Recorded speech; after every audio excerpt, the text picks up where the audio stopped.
Good morning. This morning we are here with Vicki Tenney of Bayaud Enterprises. She is our main go-to IT wizard here, and she's helped me, I know, a great amount with questions dealing with servers and computers and things like that. But Vicki, what technically is your title here? IT support specialist. Okay, how long have you been here? I've been here in the current position for 3 years, but I've been with Bayaud for about 5. Okay, wonderful. And share your experience or your history with your experience, your education in this IT field, in this area.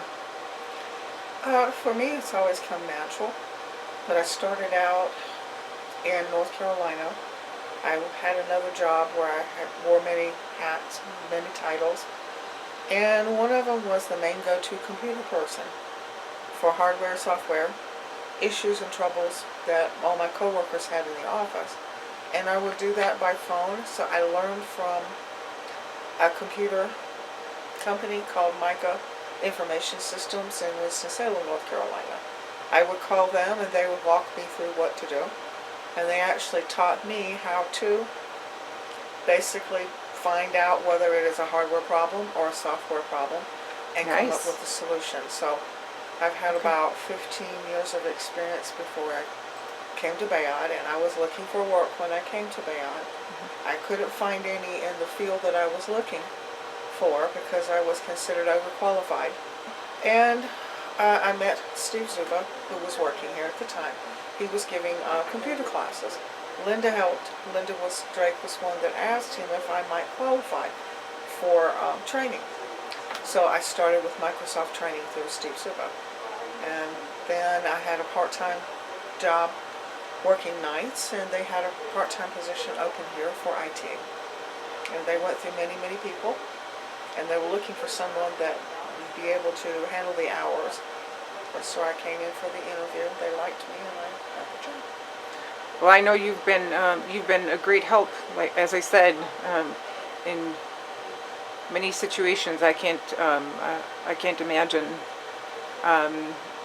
working through and getting through some of the tangled webs, if you want to say, with the systems and the computer.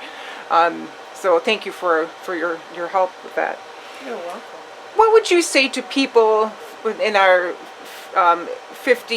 over 50 and disabled programs, the most important aspect in the journey of persistency?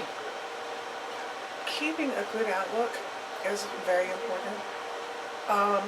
Another thing is, I think for me, be willing to learn, which I love learning something new every day in my field. But having the passion is another thing for what we're doing. If we have that, a good attitude and the ability to learn, then I think those are very important qualities to have. Especially if we're thinking about competing against people that are younger than we are. It's something we have experience in. If we have experience in it, that's a plus, I think, in our favor too.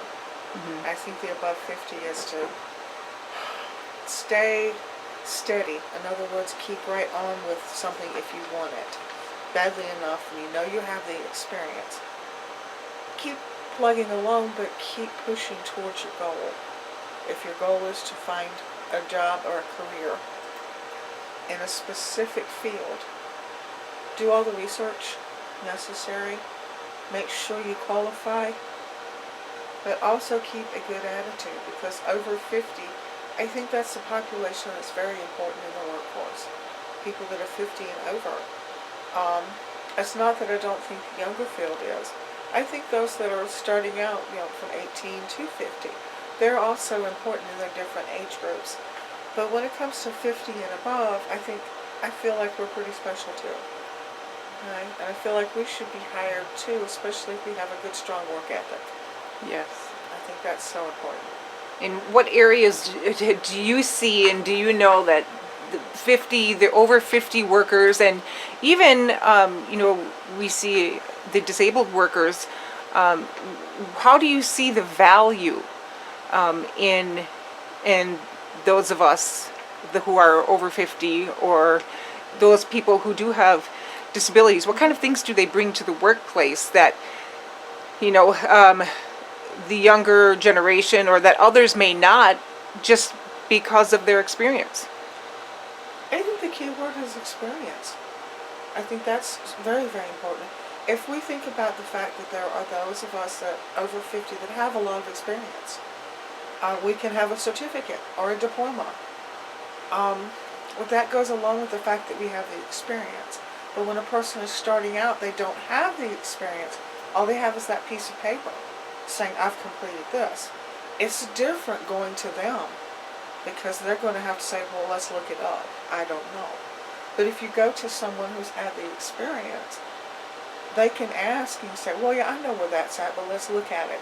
Here you go. And find it for you and show you. It's like we have the experience to draw from. And many times we have the patience, okay, to say, okay, I may not know everything there is that I need to know, but I'm going to learn it, I'm going to find out, and I'm going to show someone how they can see this. I agree. Experience teaches you things, the ins and outs, ups and downs, things that you otherwise just plain and simply, in many aspects, would not know or understand, other than pay for their time. What do you think